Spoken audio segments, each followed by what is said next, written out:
एक अच्छी डरावनी कहानी वो होती है जो सिर्फ डराए नहीं बल्कि दिमाग पर कब्जा कर ले, है ना। आज हम एक ऐसी ही कहानी फार्म हाउस के पीछे की कारीगरी को समझने वाले हैं। हम परत दर परत देखेंगे कि कैसे इसका माहौल, इसके किरदार और एक ऐसा भयानक मोड़ मिलकर एक ऐसी कहानी बनाते हैं जिसे भूलना लगभग नामुमकिन है। तो चलिए इस आतंक का विश्लेषण शुरू करते हैं।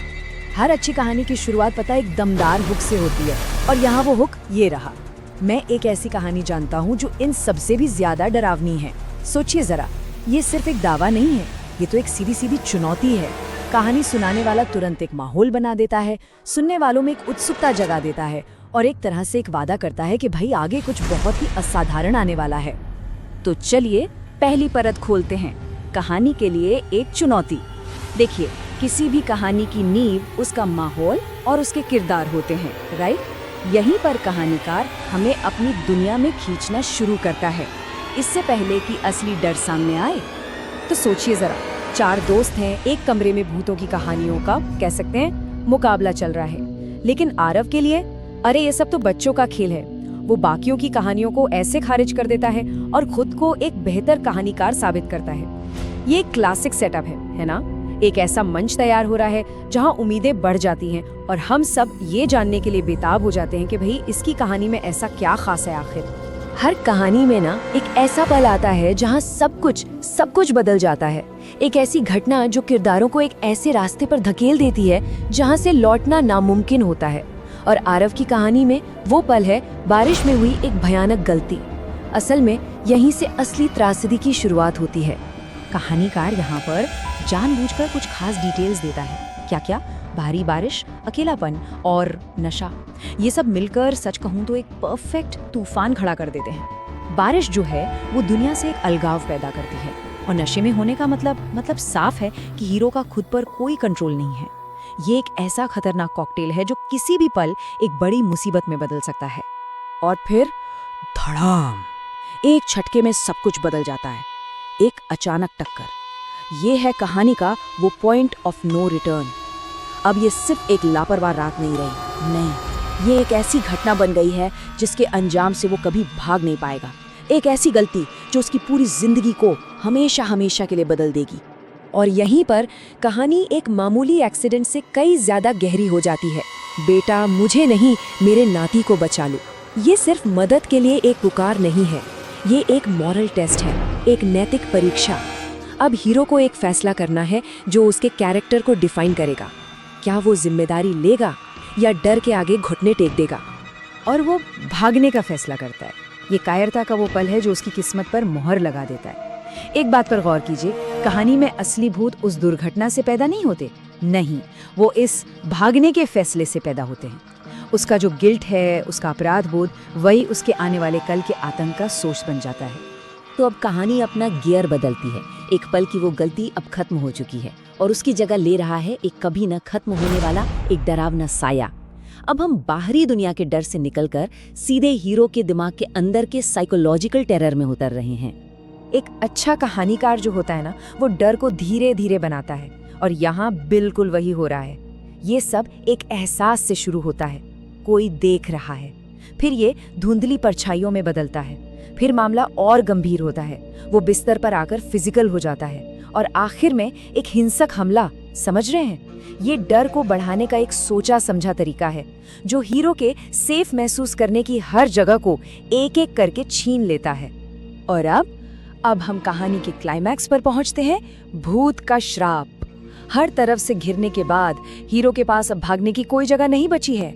अब उसे उन आत्माओं का सामना करना ही होगा जिन्हें असल में उसने खुद बनाया है और अपनी किस्मत का फैसला सुनना होगा।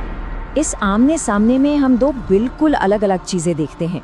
एक तरफ है लड़के की बेबसी और दूसरी तरफ भूत का ठंडा कठोर न्याय। वो माफी मांगता है, दया की भीख मांगता है, लेकिन उस आत्मा के लिए सिर्फ एक ही जवाब है, सजा। यही तो कहानी का सार है कि कुछ गलतियों के अंजाम से बचा नहीं जा सकता। और ये श्राप ही इस कहानी का दिल है। जरा सोचिए, ये तुरंत मौत की सजा नहीं है, नहीं, ये उससे कहीं ज्यादा क्रूर है। ये एक धीमी तड़पाने वाली प्रक्रिया का वादा है जिसमें वो पहले अपने प्रियजनों को खोएगा। और यही बात यही बात इस श्राप को इतना ज्यादा भयानक बना देती है। देखिए, कोई भी श्राप सिर्फ तब तक एक धमकी होता है जब तक वो सच ना होने लगे, और पिता की अचानक मौत उस धमकी को एक खौफनाक हकीकत में बदल देती है। अब लड़के के लिए कोई शक नहीं बचा है, ये उसका कोई वहम नहीं है, श्राप शुरू हो चुका है और ये उसे तबाह करने आया है। तो अब तक हमने आरव की कहानी को परत दर परत खोला है, लेकिन अब कहानी का सबसे बड़ा और आखिरी राज सामने आने वाला है। कहानी अब एक ऐसा मोड़ लेगी जो सब कुछ, बिल्कुल सब कुछ बदल देगा और डर को एक नए ही लेवल पर ले जाएगा। कहानी खत्म हो गई है और अब हवा में सिर्फ एक ही सवाल तैर रहा है, आखिर कहानी में वो लड़का कौन था? यही वो सवाल है जो आरव की सुनाई गई कहानी को कमरे में बैठे दोस्तों की हकीकत से जोड़ने वाला है, और यहीं से शुरू होता है आखिरी चौंकाने वाला खुलासा। और फिर आरव ये राज खोलता है, वो लड़का कोई और नहीं, मैं हूँ। और बस अचानक ये सिर्फ एक कहानी नहीं रह जाती, ये एक कबूलनामा बन जाता है। अब उसके दोस्त सिर्फ सुनने वाले नहीं हैं, वो एक असली त्रासदी के गवाह बन गए हैं। लेकिन इससे पहले कि दोस्त इस बात को पचा पाते, कहानीकार एक और उलझन पैदा कर देता है। आरव को फोन पर खबर मिलती है कि उसके दोस्त एक कार एक्सीडेंट में मारे गए, पर वो तो उसी के सामने बैठे हैं, ये कैसे मुमकिन है? ये जो कंफ्यूजन है, ये तनाव को बिल्कुल चरम पर पहुंचा देता है, ठीक आखिरी लाश से पर्दा उठने से पहले। और फिर आरव आखिरी और सबसे तबाह कर देने वाला सच बताता है, नहीं, तुम लोग जिंदा नहीं हो और मैं भी जिंदा नहीं हूँ। इस एक लाइन के साथ कहानी की पूरी जमीन ही पैरों के नीचे से खिसक जाती है। ये सिर्फ एक लड़के की कहानी नहीं थी, ये उन सब की कहानी थी। तो अब जाके पूरी तस्वीर साफ होती है। आरव के दोस्त सच में उस एक्सीडेंट में मारे गए थे, बिल्कुल वैसा ही जैसा श्राप में कहा गया था। और फिर उसी रात उस भूत ने आरव को भी अपनी जान लेने पर मजबूर कर दिया। वो सब मर चुके हैं और उनकी आत्माएं हमेशा के लिए उसी फार्म हाउस में उसी एक रात को बार बार जीने के लिए फंस गई हैं। सोचिए, एक कहानी जो भूतों द्वारा ही सुनाई और सुनी जा रही थी। तो आखिर में ये विश्लेषण हमें इस सवाल पर छोड़ जाता है, असली श्राप क्या था? एक बदला लेने वाली आत्मा, या फिर वो अपराध बोध, वो गिल्ट जो कभी नहीं मरता?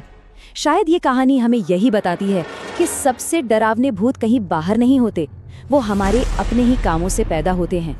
सोचने के लिए एक दिलचस्प ख्याल है ना?